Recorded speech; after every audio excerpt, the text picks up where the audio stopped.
And so because of that, we were only focused on survival.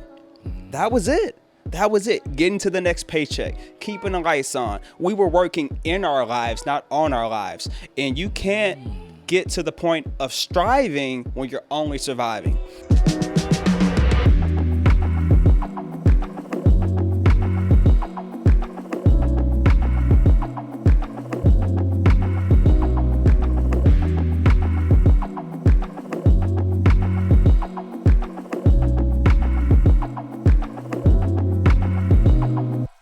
Welcome to another episode of More Than a Barber. I am your host, AP. Today, we have an incredible episode in store for you.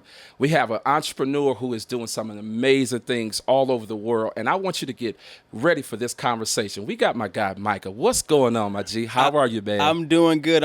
All over the world. I would say across the country, right? I'm still national. You know I'm not international just yet. Still working on it. But no, I appreciate you for having me. I'm excited. Absolutely, man. Listen, I know that you are traveling. I know that you're doing your thing. Yeah. You are an entrepreneur who I've been reaching out to. I'm telling you, I've been trying to reach out to him a good 3 months, 2.5, 3 months. Yeah. And finally got him in the seat, man. I am just grateful for the opportunity to just chop it up with you so we can pour into our community, man. You Absolutely. know, the More Than a Barber podcast community is really growing and expanding. Awesome. And I think you're going to add a lot of value to this conversation. So let's get into it, man. Let's do it. How are you, man? Are you good? What's going on in your world?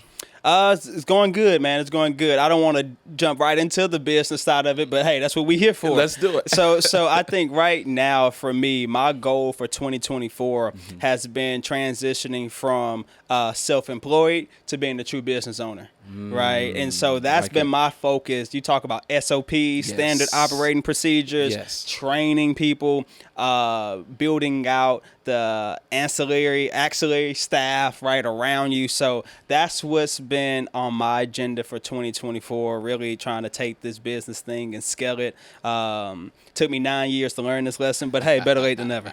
9 years to learn it, and you're getting ready to drop some major gems to our community, man. And so I've been watching the fact that you went from, and we were talking offline about this. Yeah. I watched you go from having an actual media company, in which you still have that, I know, but you were from behind the camera. Now you're in front of the camera. Yeah. You're speaking. You're a keynote speaker. And I'm like, yo, I remember him from back in the day when I hired your team to do some work in, I think it was like 2015 or so. Yeah. But fast forward to see where you are today, watching you be a keynote speaker. I'm talking colleges. I'm talking conferences. I mean, you're killing it, man. Appreciate it. What is that experience like now that you've transitioned from being behind the camera, now being in front of the camera? Yeah.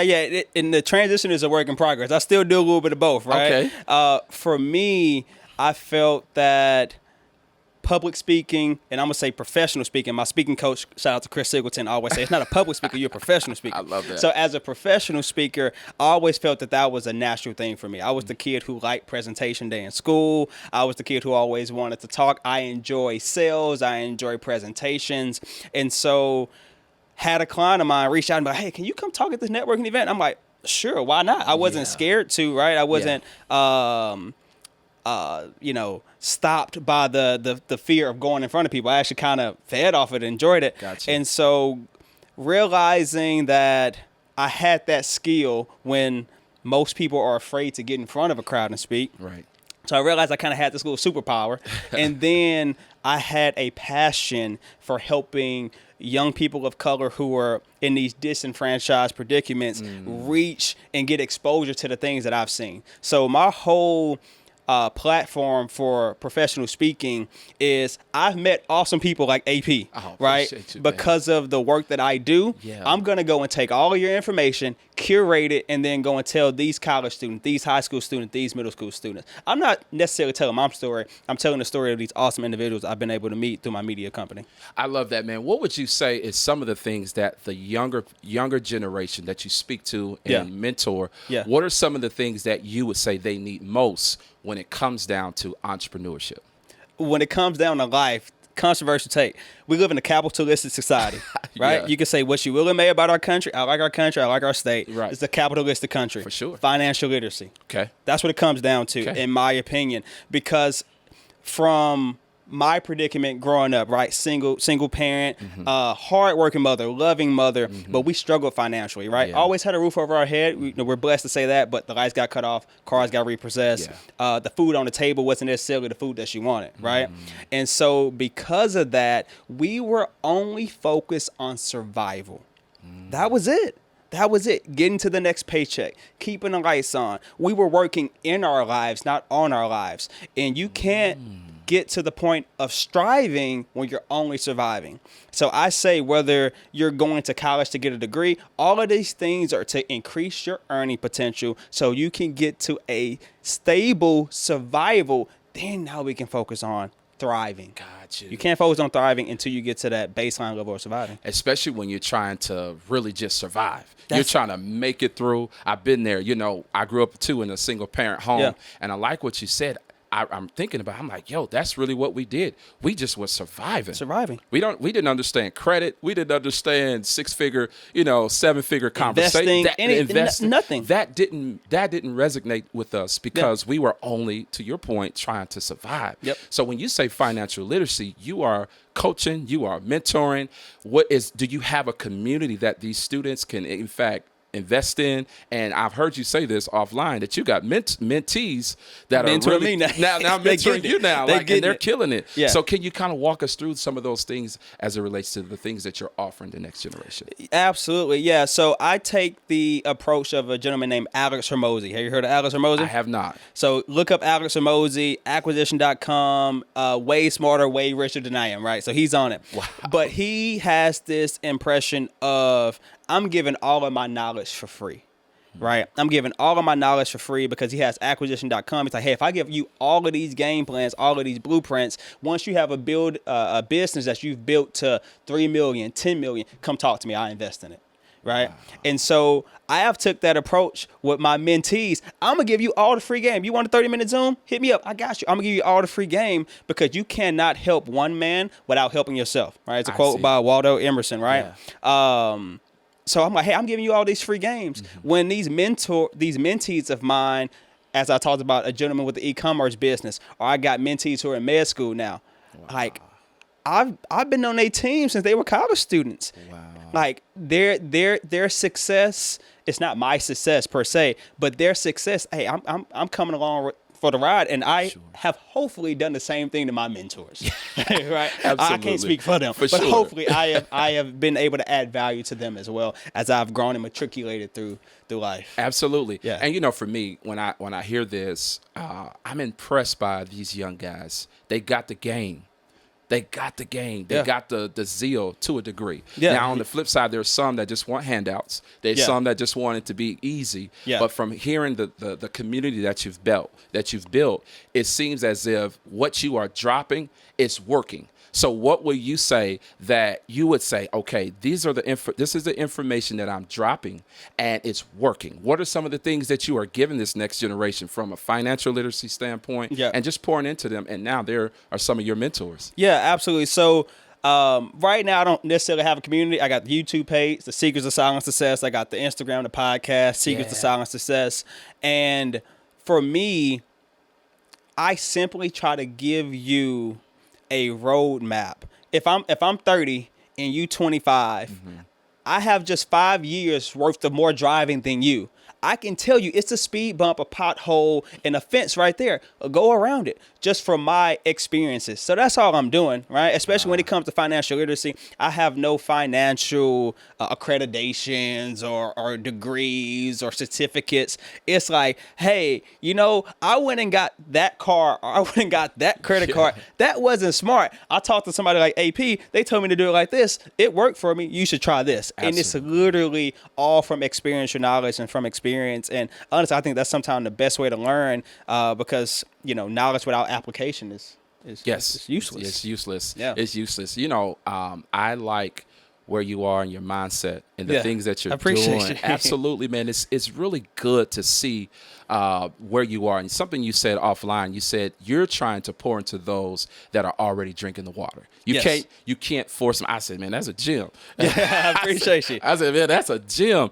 And so as you are looking for these individuals. You have the media company, you have Yeah. the podcast, you are doing a lot of things. Of course, you're speaking. Yeah. How are you balancing all of these things and yet still your husband now? When I known you, you were just single, doing your thing. You're married now. You're balancing a lot. How are you doing it, and how are you effective at doing it? Yeah. I'm just a curator of other people's sayings, right? So you familiar with Myron Golden? I think it's Myron Golden. Yes. Myron Golden. Myron Golden says there's no such thing as focus, right?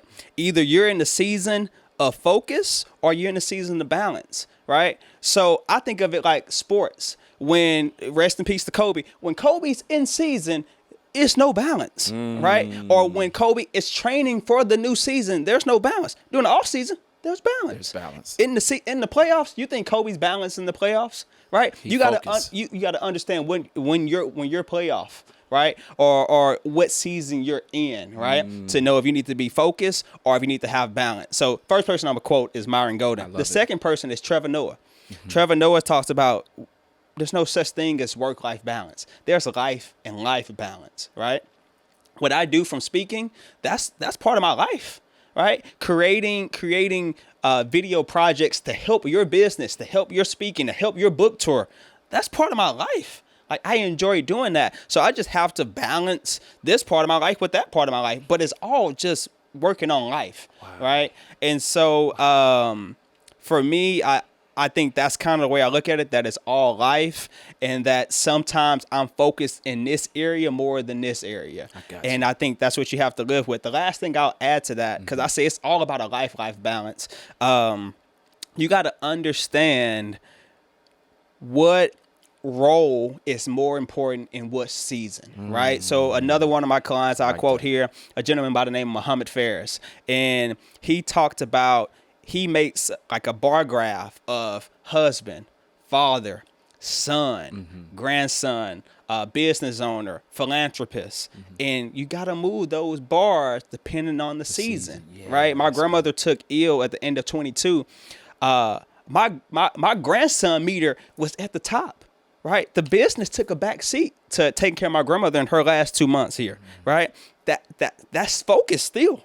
Right. So I think it's all about understanding what season you in and where you need to put your focus, and those meters change. Right. Where's the son meter? Where's the husband meter? Where's the entrepreneurial meter? You got to be able to change those meters depending on the focus. And hopefully the people that are in your corner, whether that's wife, whether that's mom, whether that's friend, understand when a different meter got to go up and their meter goes down. Wow. So you really understand where you are, knowing, it's one of the favorite quotes that you just mentioned, knowing what season you are in. That's imperative, because oftentimes we operate in certain giftings in the wrong season. And so it's not effective. No. And so when you talk about knowing the season that you're in, I think that's a real game changer. And if you're taking notes, make sure you add that one to your notepad, that knowing what season you're in, especially as an entrepreneur. And so, for me, I want to know. I'll put comma, and it's okay if you get it wrong. Oh, walk us through that. Walk us through that, Micah. Life is hard, right? Entrepreneurship is hard. And in my opinion, failure is when you fail to get up and try again, right? So even if you put too much focus on your business in this season, when your spouse was crying out and they needed more focus in that season, you messed up. Reiterate, course correct, and be better the next game. I'm a big sports guy, right? If you focus too much on even how bad you were in the first half, your performance in the second half will be affected by that. Sure. You got to understand, hey, I played really poorly in the first half. Have a halftime with yourself, like literally look in the mirror, tell yourself what you need to do better, right? Get back to whatever those fundamentals are, right? Whatever that is. For me, fundamentals is sleeping, working out, and journaling, right? Reading. That's my fundamentals. If I had a bad first half, get back to those fundamentals, have a halftime with myself, go back out and perform better in the second half. I like that. And if you don't, you should have another game tomorrow, hopefully. That's crazy. That's crazy. Amazing. So with you matriculating to the top, you're working on different things. Give us some of the books that have changed the game for you. What books do you say, I recommend these particular books? Man, see, that's one of the questions I wish I would have known beforehand. I would, because I got different books for different seasons Yep. in different parts of your Yep. life. So one of the books that I'll say that I always talk about is by Scott Trench. He is the founder of Bigger Pockets Podcast. It's about real estate investing, and his book is called Set for Life. It'll help you to save that first $50,000, and it literally helped me save my first $50,000. Part of that I used to buy my mom a car. Part of that I used to invest in real estate, which is what his platform is about. Gotcha. So Set for Life came out in about 2016. Was a big time game changer for me. Another book I got, I'm a butcher the title, but it's Leadership and Self-Deception. Okay. Right. That's a huge one. Carol Dweck has another one called Mindset. That one you will be personally offended when you read it, right? I'm like, that's not me, and I'm like, yeah, me saying that's not me, it means it's probably me. That was a good one, and then you got the classics, man. Think and Grow Rich, The Richest Man in Babylon. You got to check all those out for sure. For sure. I wanted to throw that out there to our community. We're getting ready to literally start a book club. Okay. And so sign me up, brother. Yeah, I got you, man. We're starting a book club for More Than a Barber, the community, because the intellectual property, which we spoke about, oftentimes that's not invested in because you don't have the knowledge and or the resources. And so exposure leads to expansion. And whenever you get that, that's a bar. Yeah. Yeah, shout out to Brandon Marshall. I stole that from him. Yeah. Exposure leads to expansion. Yeah. And so as you get exposed to different ones within your community, yo, that's a bar, or yo, that's a book I need to, read. Just like you talked about your first 50,000. Yeah. And so we're literally here to empower and to impact those that are watching within our community. Yeah. And then lastly, man, I want you to share with us how all of the companies that you've got under your belt, the things that you're doing, and then they will be able to see, yo, he's really killing it, like he say. Because I don't want to cap. Yeah. I don't want to cap. Yeah. So me and one of my business partners from college, we have a couple real estate properties. We've acquired 4 properties in the last, it'd be 5 years now. Hopefully we get another one. It was 1 property a year is the goal, right? So 4 properties over the last 5 years.